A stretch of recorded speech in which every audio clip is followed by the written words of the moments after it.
one team that I think every year, us, other fans are like, no, it's gonna be crazy if they make the playoffs. And then they just win and make the playoffs or fight for a playoff spot, even though no one thinks it's the Steelers.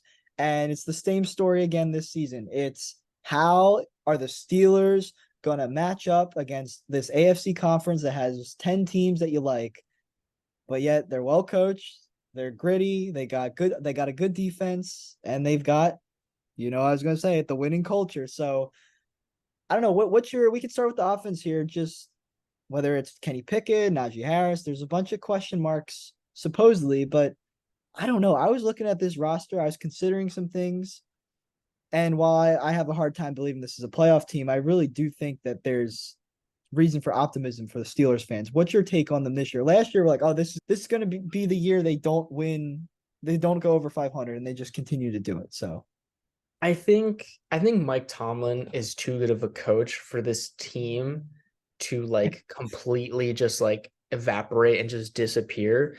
I just think the bigger problem is that although this team, I think I agree with you. Looking at the team, I think it's a lot more solid than some people would think.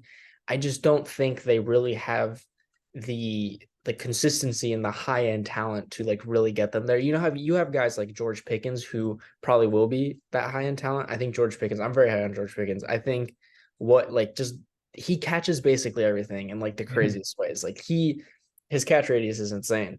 But I think the problem is that there's not a lot of players outside of key guys like Mink Fitzpatrick, TJ Watt, George Pickens that really stand out to you as like these are game changers that are really going to push this team over the edge. And that's not to disparage people like, Kenny Pickett or Najee Harris, but Najee Harris, unfortunately, last year he had a pretty down year. It wasn't his best, although we've seen him be good. So I'm not super concerned about him. I think he'll bounce back this year. Kenny Pickett really improved towards the end of the year. So it kind of depends on how his development continues. I just don't think this team they could make the wild card. Definitely over 500 because it seems Tomlin, if there's one thing he's pushing this team to, it's an over 500 season. But they're probably fighting for a wild card spot, but I wouldn't be surprised if they don't make the playoffs. yeah, I think playoffs is really hard to come by. I'll explain why I kind of like this team. Even on offense, I feel like they have a shot. I just think Kenny Pickett accuracy is obviously what he has to improve the most. We saw it his rookie season. And he's doesn't have a cannon of an arm necessarily, but I think he can spread the ball around. I think he has good instincts and he just feels like a leader. I don't know. I just feel like that last month of the season, you watching those games, it just felt like he was getting comfortable in that offense. And it was an offense with, an inconsistent, bad offensive line. The run game was all over the place. Wide receiver wise, besides Pickens, didn't really have a lot of people you could really count on. I don't know. And he was still making them compete. He got them to 9-8. I just feel they've given him a little more support this year, a little more protection. They made some offensive line moves. I don't know if he's going to be a star ever. I would say he's not, but I think he can get a lot better. I went back and looked at some of his pre-draft like scouting reports that some people did. I saw someone compared him to prime Andy Dalton. I think that's pretty much what the Steelers should hope from him because Andy Dalton was pretty solid for a few years, got some teams in the playoffs. So I think if he can get to that level of quarterback, just improve his accuracy a little bit, connect with these receivers, and just be the leader that it seems like he is, I think he can get this Steelers team to be competitive for the coming seasons. And I'm confident that he'll do it. And then Najee Harris, as you alluded to, he just has the talent. He's that good. And once again, I was looking at Pro Football Reference. He led the league in touches as a rookie, and last season he had the fifth most carries in the league. The Steelers clearly believe in him to be a guy with a high workload. It just feels like he needs to work on his explosiveness a little bit. It feels like he's kind of just been a 4 or 5 yard carry guy, not a lot of huge plays so far. But then the offensive line was always an issue as well. But then they've kind of addressed the offensive line. What do you think about Najee and then also the moves they made along the O line? Because I think they got a lot better over the past year or two. I think the problem with Najee last year, especially, was that he was just really indecisive with where he wanted to go because the O line wasn't that great. So you have to have like a really good instinct for that. Like he hesitated a lot. It was kind of similar to like it wasn't dissimilar to the way Le'Veon Bell would be patient. But the problem is that he was too hesitant and then didn't really have the burst to really hit the hole. And I think Najee Harris would benefit from probably like maybe losing a little bit of weight, just to see if he gets lighter, more explosive, or at the very least that, or fixing just the hesitancy that he's having. Because Najee Harris, he's like a power back.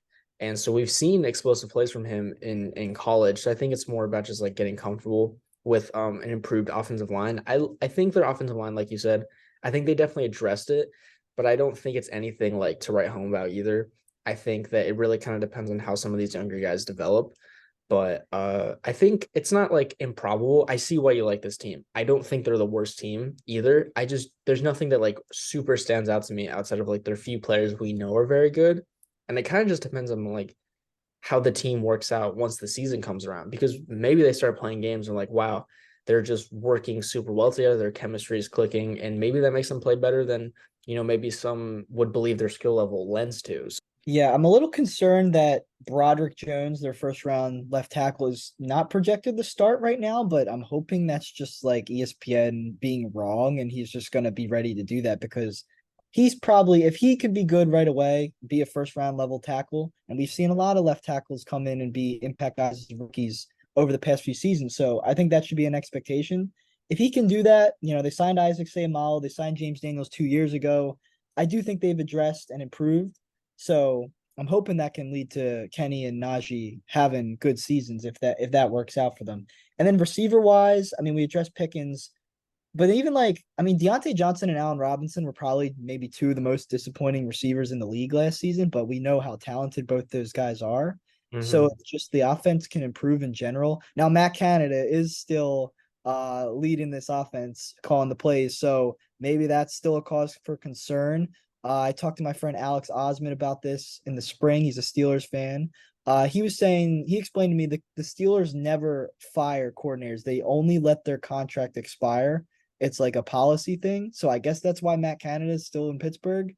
Like Steelers are a team though, very rooted in tradition. We've seen how few coaching changes they've made over the years. So Mhm. I guess that's why. So we'll have to see. Maybe Matt Canada can maybe he's done some studying this offseason. He's improved. That's I the idea.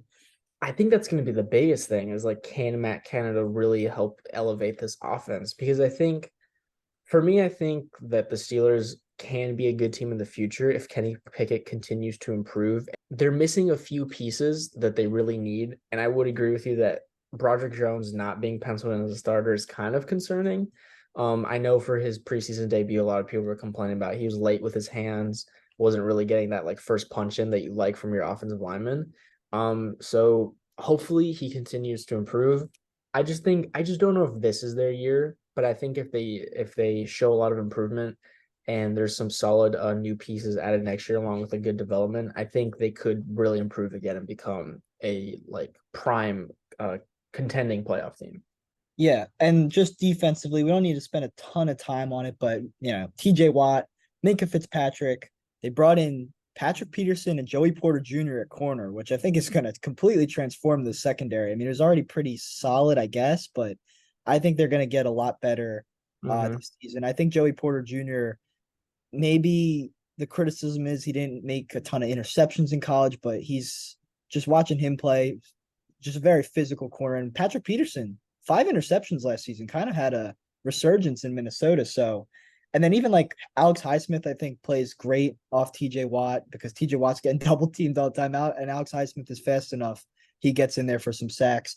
I'm interested in your take because they brought in a lot of veterans at inside linebacker to kind of fill the hole. One of them being a Landon Roberts, who's on the Dolphins last few seasons, and also Cole Holcomb and Quan Alexander. So three veterans that we've seen rack up a lot of tackles, but kind of, available for a cheap price. But they kind of go in committee approach there.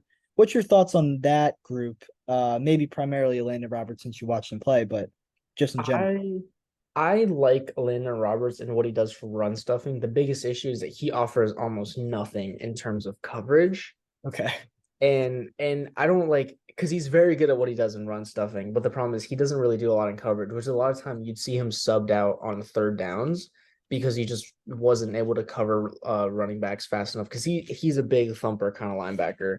And I think that's why it's good that they brought in Quan Alexander. I think it's kind of weird that Quan Alexander hasn't been like consistently on a team. I understand that he's like getting older and slowing down, but I mean, at one point in time, Quan Alexander on the Bucks was one of the better linebackers in the Yeah. league. So it's kind of weird that he's bounced around so much, but I think that's a good pickup for them. And I think Cole Holcomb, he gets the job done as well. I just think that their biggest strong suit is the edge linebackers. It's Watt and Highsmith.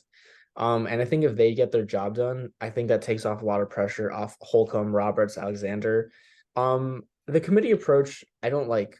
I think they should have drafted a young linebacker, throw someone in there. Maybe they did. I don't know. Mark Robinson, he's like listed behind Roberts. I don't know if he's like a young guy. I don't really know who he is. So maybe he's the young guy they brought in. Um, I think it's the best approach they could do. He was a seventh round pick last season.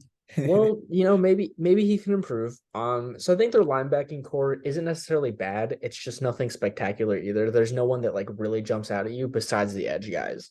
I think Um, they're also counting on that D line, Cam Hayward leading the way to just stop the run before it gets to those guys. But like you said, Elena Roberts and Cole Holcomb, I think, are also yeah, good. I mean, I agree with you. I think they're just really counting on like the guys they know get the job done to help lighten the load on the others. And I don't think that's like the worst decision. They're doing the best they could. They had to sign a bunch of cheap linebackers. Yeah, and I would say I think the way they've revamped this secondary, along with just counting on improvement from Kenny Pickett in year two, is why I'm still gonna say this Steelers team can get to 9 wins because one, you look at their schedule. This division's playing primarily. They're playing the NFC West and the AFC South. I mean, that's the Colts, the Titans, the Texans, the Cardinals, who I think are going to be horrid. So I think the Steelers they get some wins through those things. They'll split some divisional matchups here, throw in a win or two that you don't expect, and they're going to get the 9 wins. I think this team actually improved